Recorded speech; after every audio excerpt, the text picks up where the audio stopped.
জি, আসসালামু আলাইকুম রহমতুল্লাহি বারাকাতুহ। আসসালামু ওয়া রাহমাতুল্লাহি ওয়া বারাকাতুহু। জি বলেন। জি, শেখ, আমরা জার্মানিতে ৩টি পরিবার একটু বড় বিপদে পড়ে গেছি।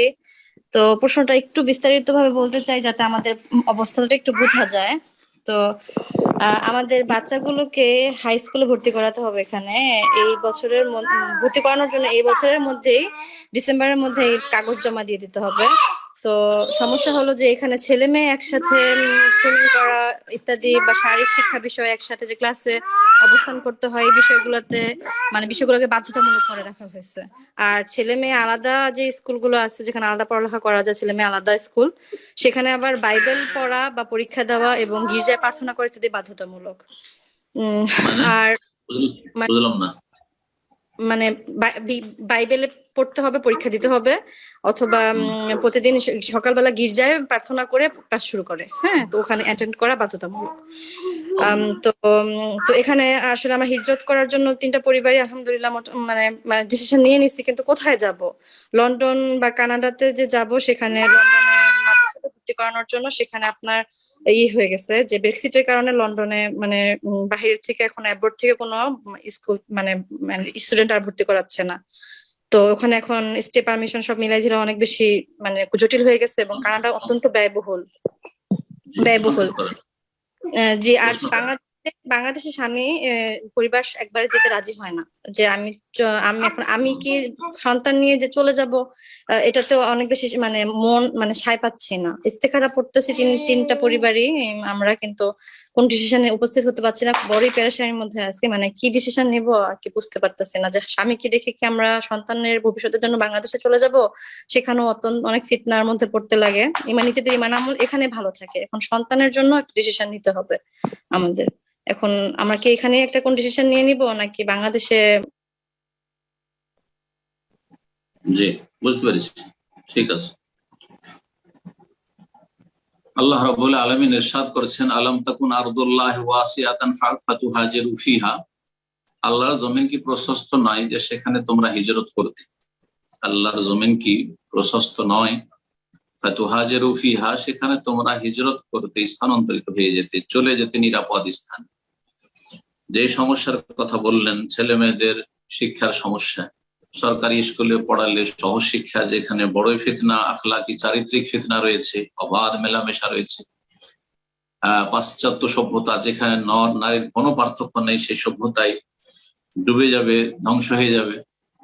আর যদি প্রাইভেটে পড়াচ্ছি, তাহলে সেখানে বাইবেল পড়তে হবে, কাফেরদের ধর্মগ্রন্থ পড়তে হবে, চার্চে যেতে হবে। এটাও শিরক কুফর। জি, আর শিরক কুফর অশ্লীলতার চাইতে বড় অপরাধ। শিরক কুফরি হচ্ছে অশ্লীলতা, জেনা, ব্যভিচারের চাইতে বড় অপরাধ। সুতরাং দুটোই বড় অপরাধ, দুটোই ধ্বংসাত্মক গুনাহ। শিরক সবচেয়ে বড় ধ্বংসাত্মক গুনাহ, কুফরি সবচেয়ে বড় ধ্বংসাত্মক গুনাহ, আর জেনা ব্যভিচার সেটিও ধ্বংসাত্মক গুনাহ। আল্লাহ রাব্বুল আলামিন হেফাজত করুন। সুতরাং দুটোর কোনোটাই জায়েজ নয়। হিজরত করতে চাইছেন পশ্চিমা অন্যান্য দেশে, কেন? কারণ ওগুলো দেশে দেখছেন যে ওখানে সুখ আছে, মানে সুখটা ঠিক রেখে, দুনিয়ার শারীরিক ভোগ বিলাস ঠিক রেখে হিজরত করব। আর ইমান ইসলামে রক্ষা করাটা, এটা হচ্ছে দ্বিতীয় স্টেপ। প্রথম স্টেপ হচ্ছে যে আমাদের শারীরিক চাহিদা, মনের চাহিদা, ভোগ বিলাসের সামগ্রী ওটা ঠিকঠাক। আর তারপরে তখন অন্য এলাকায় হিজরত করবো, দেখি কোনখানে মানে ইসলামটাও কিছু ভালো পালন করা যায়। আর তার আগে আমাদের পার্থিব সুখ শান্তিটা খুব যেন ভালো থাকে। এভাবে হয় না আসলে, দিনের হেফাজত এইভাবে হয় না। দিনকে 1 নম্বরে রাখতে হয়, 2 নম্বরে পার্থিব চাহিদাকে রাখতে হবে। এটা হচ্ছে কোরআন সুন্নাহর কথা। জি, আল্লাহ বলছেন যারা সীমা লঙ্ঘন করলো, ওয়াসার আল হায়াত দুনিয়া, আর যারা পার্থিব জগৎকে, দুনিয়ার স্বার্থকে প্রেফার করলো, প্রাধান্য দিল, ফাইনাল জাহিমা হিয়া আল মাওয়া, তাদের বাসস্থান হচ্ছে জাহান্নাম। পক্ষান্তর ওয়াম্মান খাফা মাকামা রাব্বিহি, যারা আল্লাহর সামনে দাঁড়াতে হবে, হিসাব দিতে হবে, যে তোমার ছেলেকে বাইবেল পড়িয়েছিলে, তোমার ছেলেকে চার্চে পাঠিয়েছিলে, তোমার ছেলেকে কাফেরদের ধর্ম শিখিয়েছিলে, ধর্ম চর্চা করিয়েছিলে, তোমার ছেলেকে জেনা ব্যভিচারের জায়গায় পাঠিয়ে দিয়েছিলে, অশ্লীলতায় ডুবিয়ে দিয়েছিলে, তাদের চরিত্র নষ্ট করেছিলেন। বা ওয়াম্মান খাফা মাকামা রাব্বি, রবের সামনে দাঁড়িয়ে এই কথাগুলির জবাব দিতে হবে, এটাকে যারা ভয় করলো। ওয়া নাহান নাফস আনিল হাওয়া, মনের চাহিদা, দুনিয়ার সুখ যেন থাকে, এই মনের কামনা বাসনা থেকে নিজেকে বিরত রাখলো। মনের চাহিদা পূরণ হোক আর না হোক, শারীরিক চাহিদা পূরণ হোক আর না হোক, ভোগ বিলাসের সামগ্রী মিলুক আর না মিলুক, কষ্ট করে ডাল ভাত খাবো মুসলিম দেশে, কষ্ট করে ডাল ভাত খাবো বাংলাদেশে, সে কষ্ট করে সেখানে যে চলা ফিরায় যে কষ্ট, সেগুলো সব বরদাস্ত করবো কিসের খাতিরে? ইমানের খাতিরে, জান্নাতের খাতিরে, নেক আমলের খাতিরে, আমার ইসলাম রক্ষা, আমার ছেলে মেয়েদের চরিত্র রক্ষার ক্ষেত্রে। এটা যারা করলো, আল্লাহর সামনে দাঁড়াইতে হবে, জবাব দিতে হবে, এই ভয় এবং কুপ্রবৃত্তির অনুসরণ থেকে নিজেকে বাঁচিয়ে রাখলো। ফাইনাল জান্নাত হে আল মাওয়া, তাহলে জান্নাত তাদের বাসস্থান হবে। তো জান্নাত পাওয়া কেমন বুঝতে পারলেন? জান্নাত পেতে হলে এই করতে হবে। আর জাহান্নামে কারা যাবে? যারা দুনিয়াকে আসার আল হায়াতাত দুনিয়া, দুনিয়াকে যারা অগ্রাধিকার। এখন এই আয়াতটাকে নিজেদের উপরে ফিট করে, আপনি দুনিয়াকে প্রাধান্য দেবেন না, আখিরাতকে প্রাধান্য দেবেন। আল্লাহ যেন তৌফিক দান করেন। আর বাংলাদেশে গিয়ে অশান্তি আছে, অশান্তি কোথায়? কোথায় নেই আল্লাহর জমিনে, কোথাও কম কোথাও বেশি।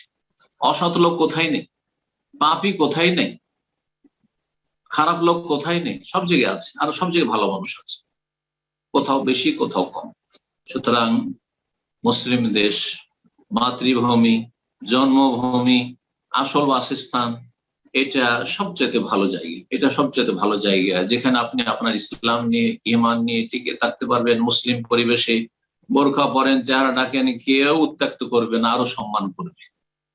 দাড়ি টুপি নিয়ে চলাফেরা করেন, কেউ আপনাকে কষ্ট দেবে না, সম্মান করবে আশা করা যায়, ইল্লা মাশাআল্লাহ। সেটা যে কোনো জায়গায় ব্যতিক্রম হতে পারে। সুতরাং আমার যেটা পরামর্শ আপনার এই সমস্যার সমাধানের ক্ষেত্রে, সেটা হচ্ছে মুসলিম দেশে, বাংলাদেশে নিজের জমিনে ফিরে আসা। আর যদি অন্য কোনো মুসলিম দেশ পান, আর পাবেন না।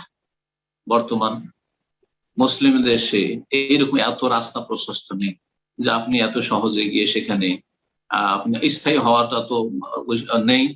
আর অস্থায়ী থাকবেন, সেখানেও বিভিন্ন রকমের সমস্যার সম্মুখীন হবেন। সুতরাং কথা না বাড়িয়ে পরামর্শ দিচ্ছি যে দিনকে যদি রক্ষা করতে চান আর ছেলে মেয়েদেরকে যদি ইমানের উপর টিকাতে চান, তাহলে স্থায়ী ভাবে কাফের দেশে বসবাস করবেন না।